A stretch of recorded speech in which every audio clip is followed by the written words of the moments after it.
Peter sat in his dimly lit office, the hum of fluorescent lights a constant reminder of his monotonous life. At 29, he was successful, wealthy, and yet profoundly lonely. His unattractive appearance had become a barrier that no amount of money could overcome. After countless failed dates, he had resigned himself to a solitary existence. In a desperate bid for escape, he purchased a secluded house outside the city, a place where he could retreat from his bleak reality. It was a Thursday evening when Peter decided to head straight to his holiday house after work. The drive was long, and the cityscape gradually gave way to vast, empty fields and dense forests. By the time he arrived, the sun had dipped below the horizon, casting long shadows across the landscape. He stepped into the quiet, empty house, a bottle of wine in hand, and settled into an old armchair. Glass after glass he drank, trying to numb the gnawing emptiness inside him. As the alcohol took hold, the room began to blur. He felt a sudden, inexplicable chill, and before he could react, he sensed small, cold hands gently lifting him from his chair. Disoriented, Peter tried to focus, but the world around him seemed to shift and warp. The hands guided him through the house and out into the night. He felt himself being lifted, almost as if he were floating. His vision swam, but he could make out a large, gnarled tree standing alone in the distance, its twisted branches reaching out like skeletal fingers. As he drew closer, he saw ropes hanging ominously from its limbs. Panic set in as he realized he was no longer being supported. He fell to the ground with a thud, the cold earth biting into his skin. Dazed, Peter noticed small bones scattered around him. At first, he dismissed them as animal remains, but a closer look revealed a horrifying truth. Among the bones were small, round objects. His heart raced as he picked one up, his trembling hands almost dropping it. It was a child's skull. Peter's scream caught in his throat, his vision blurring with tears and terror. The reality of the situation crashed down on him, and he fainted, the skull slipping from his grasp. When the first rays of sunlight pierced through the canopy, Peter awoke. The nightmarish scene from the previous evening remained unchanged. The children's skulls lay scattered around him, a grim testament to an unspeakable crime. Trembling, he reached for his phone and dialed 911. He sat by the tree, numb and shaken, as he waited for the authorities. The police arrived quickly and began their grim task. They recovered 13 children's skulls and a scattering of bones. The officers exchanged grim looks, recognizing the significance of the find. 3 years prior, a notorious serial killer had confessed to burying the bodies of his young victims under a tree, but he never revealed the location. The case had gone cold, the killer's victims remaining undiscovered until now. Peter was in shock, barely comprehending the events that had unfolded. He returned to his holiday house, but the peace he had sought was forever shattered. The memory of that night haunted him, the weight of those lost souls pressing down on him. One somber evening, he sat in the same lawn chair, a bottle of wine in his hand, tears streaming down his face. As he wept, he felt the same cold hands from that fateful night, now gently wiping his tears. A soft, ethereal voice whispered in his ear, "Thank you." The touch and the words brought a strange comfort to Peter. The spirits of the children, finally at peace, had reached out to him in gratitude. Though he would never forget the horror of that night, he found solace in knowing that he had helped bring closure to their tragic stories. Ethan's car splashed through deepening puddles as he navigated the winding road home. The rain fell in thick sheets, and his windshield wipers struggled to keep up. He checked his watch, nearly midnight. Exhausted from another grueling day at work, Ethan longed for his bed. Finally, he pulled into his driveway. The familiar sight of his house brought a fleeting sense of comfort. He dragged himself inside, shedding his soaked clothes and slipping into something dry. He barely had the energy to brush his teeth before collapsing onto his bed. Tomorrow, he would officially become the sole owner of his company. The thought brought a faint smile to his lips. As Ethan lay there, his mind wandered to the dark events of the evening. He tried to push the thoughts away, telling himself that he had no choice. Sleep was close, but then a sound broke through the drumming of the rain, a soft, rhythmic tapping from the backyard. Ethan's eyes snapped open. He listened intently, hoping it was just the rain against the window. But the noise continued, louder and more distinct. It was as if someone or something was trying to get his attention. He got up, heart pounding, and moved to the window. Peering through the rain, he saw a figure standing in the yard. His breath caught in his throat. It was Alex. Drenched and pale, Alex stood motionless, his eyes locked onto Ethan's. Fear gripped Ethan. This was impossible. He rubbed his eyes and looked again, but Alex was still there, staring up at him. His business partner, Alex. He remembered the evening vividly, the poison he slipped into Alex's drink, the drive to the secluded spot in the woods, and the effort it took to dig a shallow grave in the pouring rain. Alex's lifeless body had been swallowed by the earth, and Ethan had left him there, deep in the forest.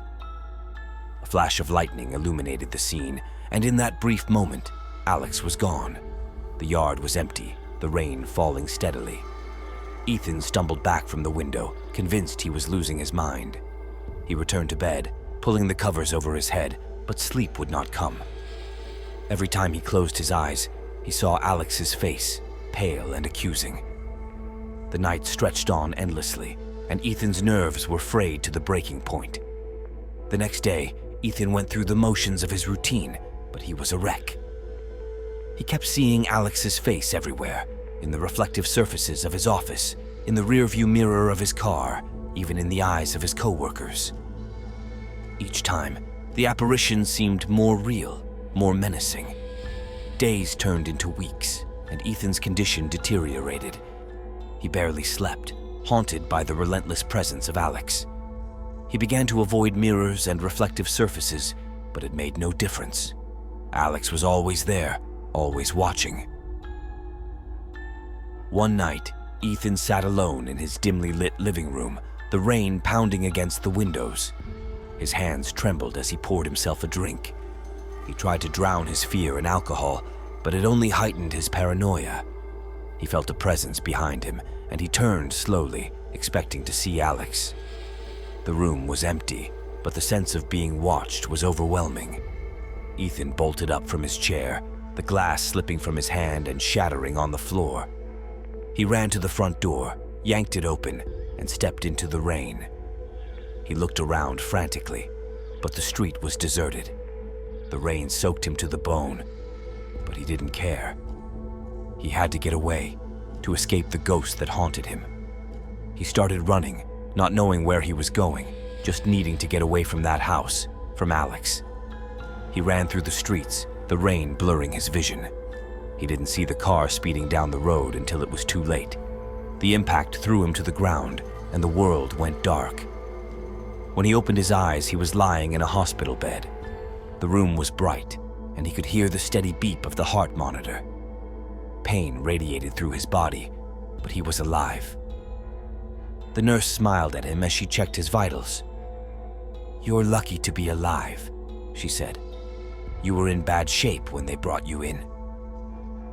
Ethan tried to speak, but his throat was dry. The nurse handed him a glass of water, and he drank greedily.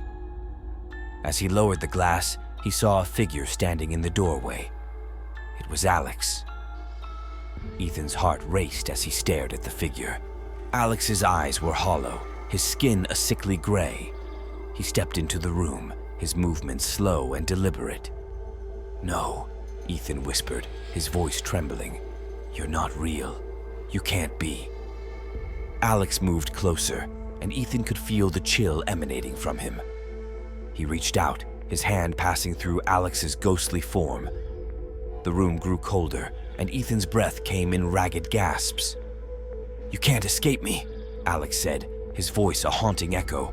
"I'll always be here." "You can't escape me," Alex said, his voice a haunting echo. "I'll always be here." Ethan's mind shattered under the weight of his guilt and fear. He screamed, thrashing against the restraints of his hospital bed. The nurse called for help, but it was too late. Ethan's sanity had been irreparably broken. As the orderlies rushed in to sedate him, Ethan's last thought was of Alex's face, forever etched in his mind. The rain continued to fall outside, a relentless reminder of the night that had sealed his fate. Sarah and Mark, a couple who loved exploring off-the-beaten-path locations, decided to spend their summer vacation driving through rural America. Armed with maps and curiosity, they sought out places not marked on tourist guides. One evening, as the sun dipped below the horizon, they found themselves on a narrow, unmarked road. The trees on either side seemed to close in, casting eerie shadows in the fading light. They drove for miles without seeing another car or house.